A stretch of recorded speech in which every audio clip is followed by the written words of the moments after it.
This is Marissa with Rissa Rocks It and Design by Geeks. On our website, designbygeeks.com, we have a ton of different SVG designs.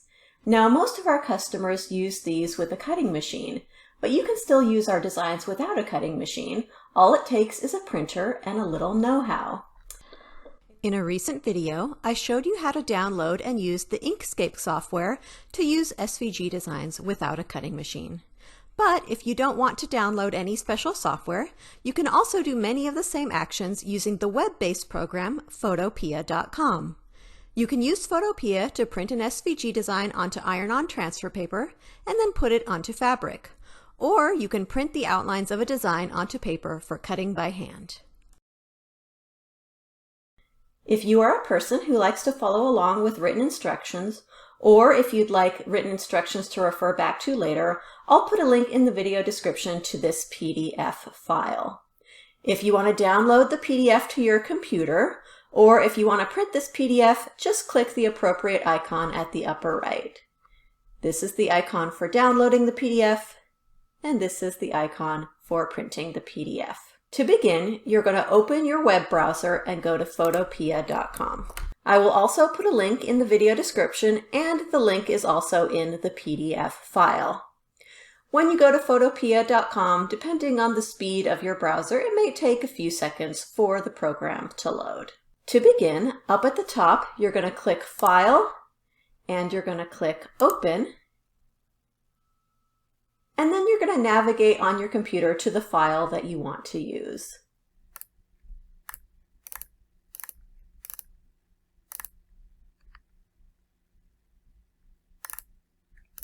I'm going to be using this gift box SVG design. Just make sure it's the SVG design that you are choosing. Next, we're going to set up our file. Go to the Image menu, and then choose Canvas Size. You're going to change the units here to whatever units you want to use. I'm going to be using inches. Next, you're going to change the canvas size to the size of paper you plan to use. I'm going to be using 8.5 by 11 inch paper, so I'm going to change the width to 8.5 and the height to 11. Click OK to apply your changes, and now you can see that our work area has changed size. If the new paper size is smaller than what was in the original file, some parts of your design may end up off of the page, but we can recover those later when we resize the design. If you plan on printing the design, you need to do a second step, and that's go to the Image menu, and this time you're going to go to Image Size. And over here where it says DPI, you want to change that to 300. You also want to make sure that here where it says Resample, that is selected, and then click OK. If you see at the top and at the left, I have some rulers. This may or may not be showing when you open up Photopea. If your rulers are not showing, go to View, and down where it says Rulers, that's where you can toggle them on and off. If Rulers is checked, that means the rulers are currently showing. If you click, that will uncheck it, and you see that my rulers have disappeared. But to bring them back, I just go back to View and Rulers to toggle those back on. The unit of your ruler might be different. I currently have mine here in inches, but if it were in some other unit, or if I wanted to change it from inches to something else, I hover over the ruler, I right-click, and I can choose centimeters to change it to centimeters. I can right-click and change it to inches, or whatever type of unit that I want to use. If you want to zoom in and out of your design, hold down the Control key on your keyboard. If you're on a Mac, this will be your Command key. And while holding down Control or Command, hit plus to zoom in on your keyboard or hit minus to zoom out. And when we zoom all the way out, you can see that our design is now on an 8.5 by 11 surface. Photopea uses layers, so each element of the SVG design will be on its own layer. You can see the layers on the right-hand side. Here you can see there is the main box shape, There's the top of the box, there's the side of the box, there's the darker part of the ribbon and the lighter part of the ribbon. Clicking different layers at the right will let you select different parts of the design. If you want to select multiple layers at a time, let's say I want to select the lighter ribbon color and the box shape. If I hold down Control on my keyboard, or Command if you're on a Mac, and click the first layer, and while keeping that Control or Command key pressed, I can click the other layer I want to select, you can see that both of these layers are now currently selected. Now let's say that I want to select every layer between two specific layers. So let's say, for example, I want to not only click this top layer and this bottom layer, I also want to select everything between them. I'm going to start by clicking the first layer, and then I'm going to press the Shift key on my keyboard, and then I'm going to select the bottom layer. And that will select everything between the two layers that I selected. This will come in handy if you need to select an entire design or several layers that are all together. Next, we're going to change the size of the design. Now, if it's already the size you want, you can skip this step, but it's good to know how to do it, and this will also show you how to tell what size the design is. So first, we're going to make sure that we are on our Move tool. The Move tool is this arrow right here. This is the left-hand toolbar, and it's the very top tool. That is going to be our Move tool. Now, up at the top, we also want to make sure here where it says Transform Controls, we want to make sure that this is checked. Then we want to select our entire design. I already have it selected from before, but just as a refresher, to select multiple layers at once, we're going to click the first layer that we want to select, hold down Shift, and then we're going to click the bottom layer while Shift is still being held on our keyboard, and that will select everything between the first layer we clicked and the last layer that we clicked.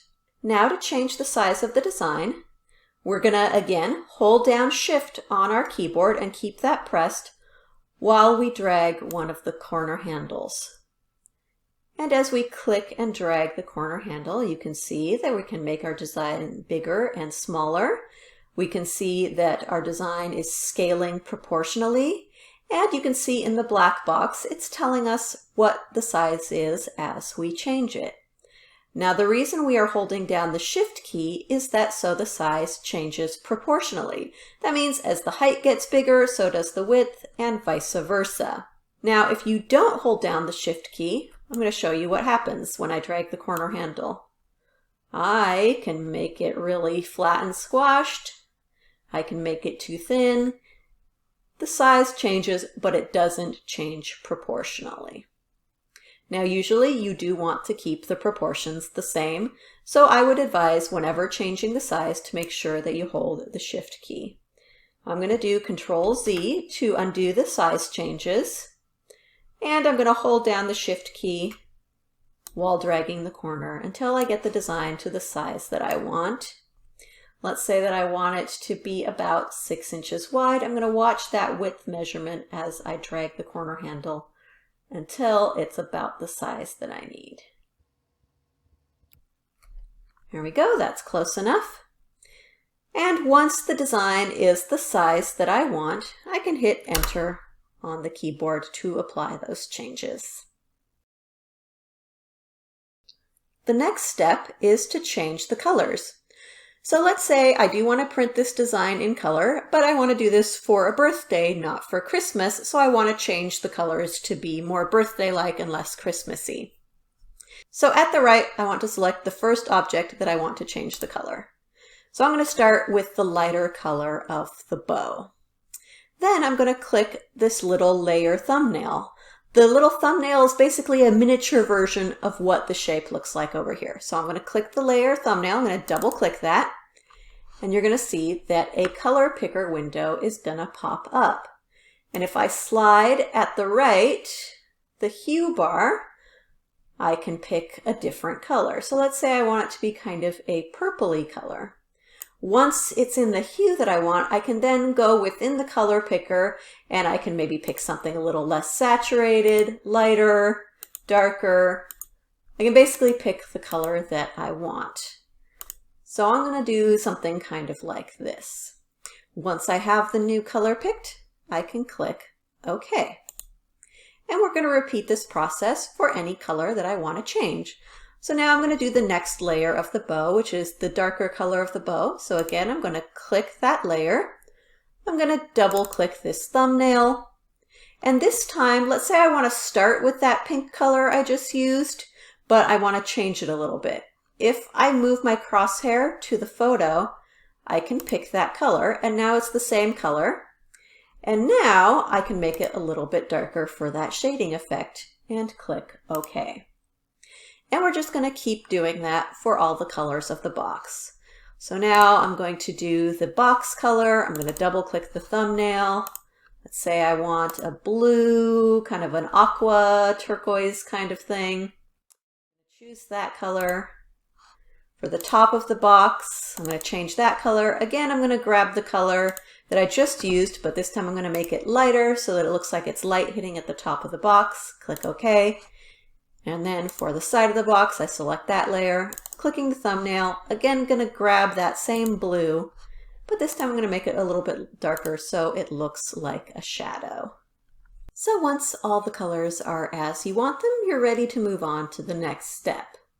But let's say we don't actually want to print this design in color. We plan to cut this out by hand from paper, and we're going to print onto colored paper. So instead of printing the 3 shades of turquoise, we're going to print the design onto 3 different colors of turquoise paper. So what we want to do is we actually just want to have outlines for each of the shapes so that we know where to cut. And our paper color is going to be the color for the design. So again, we're going to start by selecting the object layer that we want to change. So I'm going to start again with the lighter color of the bow. So with that layer selected, up above the layers list, here you're going to see opacity and fill. We want to change this fill percentage to 0. That's going to make this object transparent for the fill color. Next, we need to add the outline. Down at the bottom of the layers area, you're going to see some icons. The second icon in is EFF. This is to add a layer style effect. So we're going to click Layer Style Effect icon, the EFF, and we're going to choose Stroke. Over here, a new window is going to pop up. We're going to choose the color of the stroke. So we're going to click this little thumbnail here. And like before, we can use the color picker, or we can pick one of these swatches. Let's say I just want black. So I'm going to click black and then click OK. And then we can also choose the stroke size. Right now it's at 3 pixels, which works for me, but if I wanted to make it fatter, I could. 1 would be very thin, but I like 3. It's thin, but it's not too thin.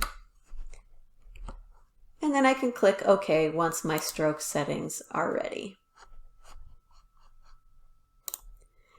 And if I click away, you can see now this top part of the bow has an outline. It looks like it still has a color because the layer underneath it has a color, but you'll see as we repeat for each of the layers, you'll see that change. So we're changing the fill percentage to 0. That's on the darker color for the bow. And then we're going to go to the effects, stroke. Black stroke with 3 points is what we chose before. It saved that from last time, so we can click OK. And we're going to do the same for the box color. So our box, we're going to change that fill again to 0 so that the color has been made transparent. I'm going to go to the effects menu, choose a stroke, and click OK. Repeat for the next layer.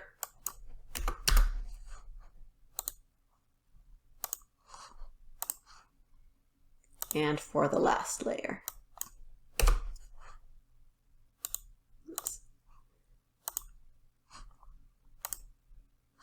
All right, so all of the layers have been changed so that the fill color has been turned off and that it now has an outline. Now let's say we want to make changes to what we just did. For example, let's say we think that that stroke outline is a little too thin and we want to make it thicker. To make any changes, go to the layer that you want to change, and over here at the right you can see it says F and there's a little arrow. If you click the arrow, that's going to expand our effects that we have applied, and we can double click stroke and make changes. So let's say we're going to change this to 15 to make that thicker and click OK. That's how we can go back and make changes to what we already did. I am going to change these all to be a little bit thicker just so you can see it more easily on the screen. But if I actually were going to print this on paper, I think a nice fine stroke is fine. You just need to be able to see it when it's printed so you can cut with the scissors. It doesn't need to be very thick. But I am changing it just so you can see it a little bit better since you're just looking at it on the screen. Now let's say that as I'm getting ready to print this on paper to cut out by hand, that I do want the box to face the same way that I'm looking at it on the screen, but I want to print my lines on the back side of the paper. That means I'm going to need to mirror my design so that the lines are backwards so that they're on the back side of the page. You might also need to mirror the design if you're printing onto iron-on transfer paper, because basically it needs to be printed backwards so that when you iron it on, it reads the right way. This is especially true if your design has words on it.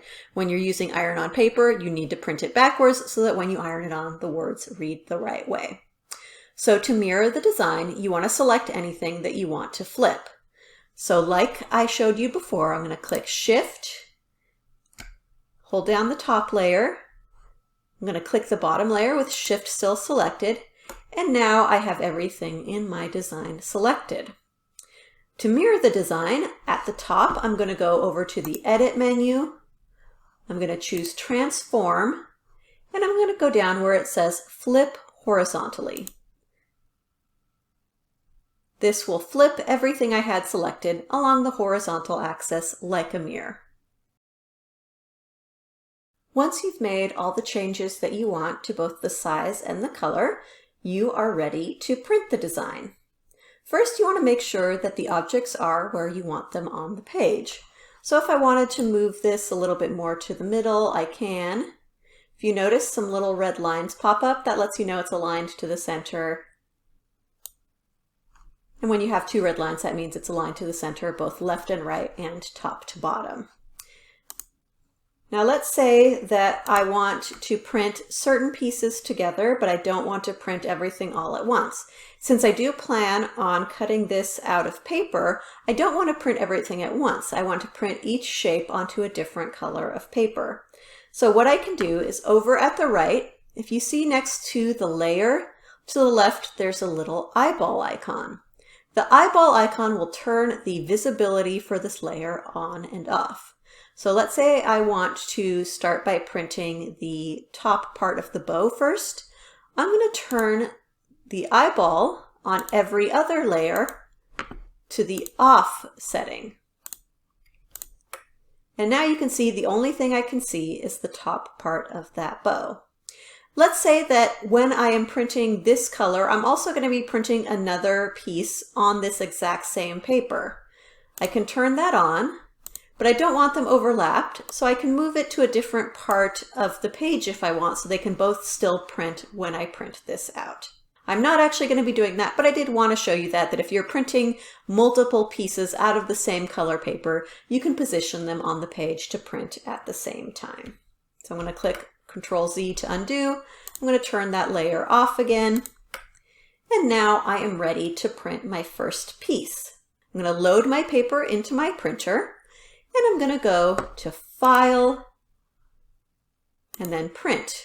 The Print pop-up menu will come up, and what you want to do is you want to click this printer icon at the top. After I click the printer icon, the print dialog window will open, and once that finishes loading, I can choose whichever printer I plan on using. And then I can click Print when I'm ready to have it print. I'm not actually printing right now, so I'm just going to hit Cancel, but normally you would just hit Print and then it would print on your printer. And then you can click X once that first page prints. After printing that first piece, you can then use the eye to turn off the visibility of the one you just printed, turn on the second one you want to print, and repeat the process. You're going to go File, Print, click the printer icon, choose your printer, click the Print button, and then X out after you're done printing, and you just repeat that for each layer that you want to print. So we printed that one, we would do the same for this layer, then we would do the same for this layer, and then we would do the same for this layer, and so on and so forth until all of the pieces have printed. I'm going to go ahead and turn these all back on now that I have theoretically finished my printing. Now let's say I intend to use this exact same setup in the future. I recommend saving your work as a new file so that the original SVG stays intact just in case. So to save as an SVG, you're going to go File, Export As, and then choose SVG. This is going to save your SVG file with all the changes you made, and it's going to save it to the Downloads folder. The file is going to be a similar name to the original, but it's going to be in the Downloads folder, not in the original folder where you opened it. Once the newly saved SVG has finished downloading, if you like, you can change the name and move it wherever you like.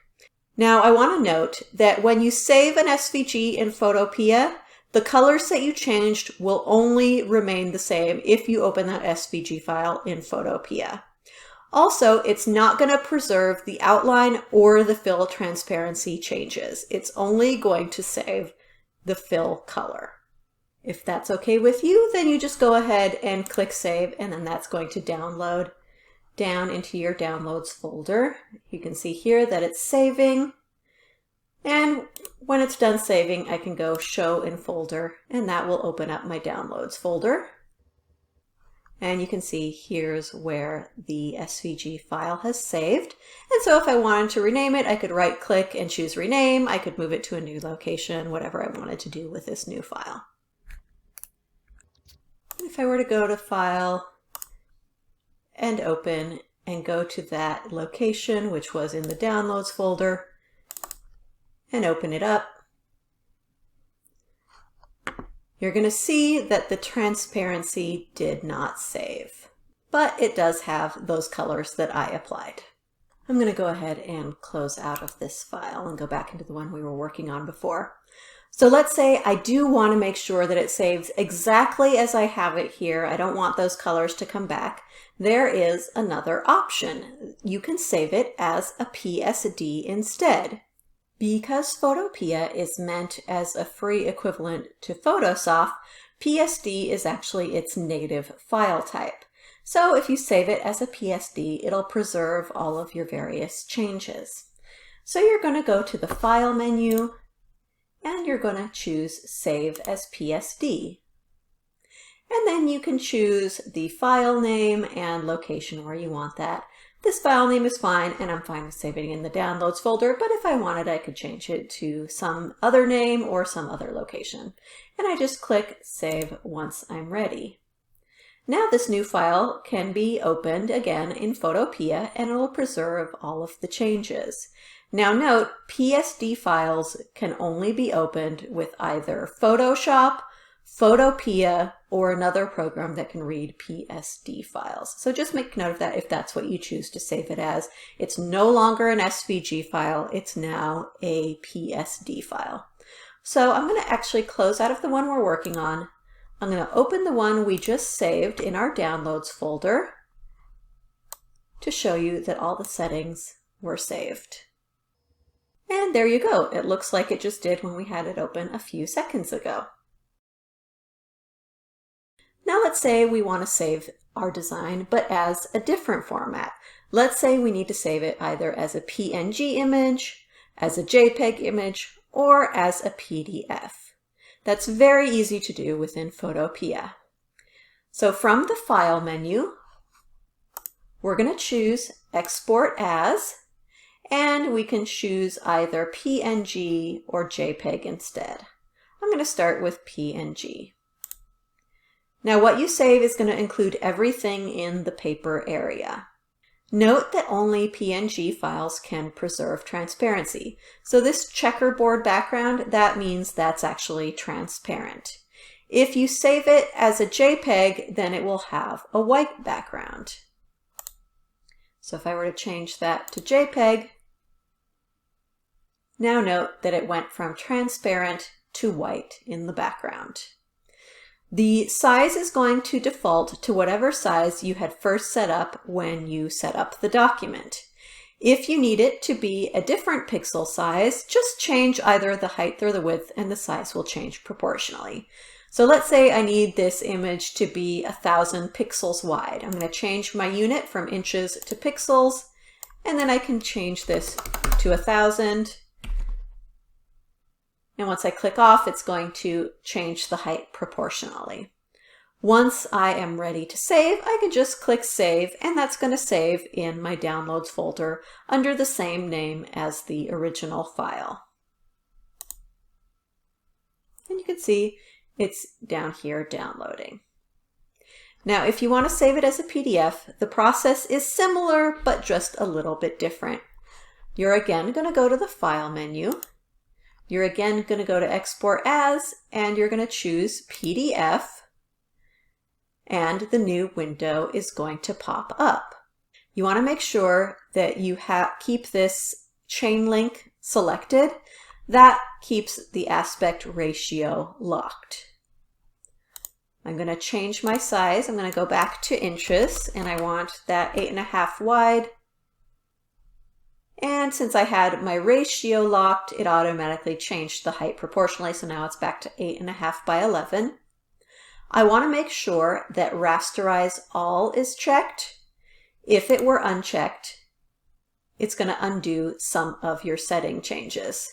So it's going to get rid of any outlines that you have, and because the outlines are gone, we can't see the design anymore. So we want to make sure that Rasterize All is checked. That's going to preserve the look of what you have in the file that you have just edited. And then we can click our Save button, and that's going to download to your Downloads folder. And most of the time it will also open up the Adobe PDF once it's done saving. And that might take a few seconds for that PDF to pop up. Now, as I said, it's going to save the PDF in your Downloads folder.